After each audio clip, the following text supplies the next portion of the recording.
இதுதான் நம்மளோட மாடி தோட்டம் பாருங்கள். இது எல்லாமே மிளகா, இதுலேயும் மிளகா இருக்குது. இது வந்து வெந்தயக்கீரை போட்டிருக்கேன்.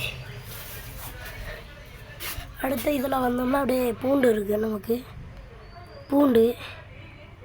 அடுத்து இதில் வந்து ஏலக்காய் வளர வச்சுருக்கேன் இப்போது. இதுவும் மிளகா தான்.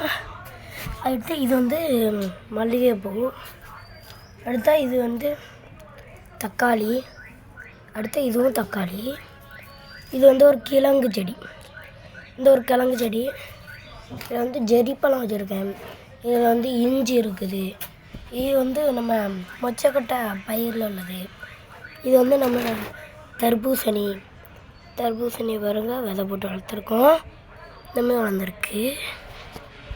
அடுத்து பார்த்திங்கன்னா இந்த கூடையில் அப்படியே நமக்கு வந்து கொத்தமல்லி வந்து போட்டிருக்கோம். அந்த கொத்தமல்லி போட்டிருக்கோம் பாருங்கள். இது வந்து ரூமில் வச்சு நான் வந்து போட்டிருக்கேன். அப்படியே நம்ம கீழே வந்தோம்னா இதுதான் நம்மளோட தக்காளி, காய் பிடிக்க போகுது. இது வந்து நம்மளோட ஆரஞ்சு வளரணும். இது வந்து நம்மளோட கொய்யா, இது வந்து நம்மளோட லெமனு. அடுத்து இந்த மாதிரி கிழங்கு செடி ஒன்று இருக்கேன். அப்போது ஒரு கீரை இருக்குது நம்மகிட்ட.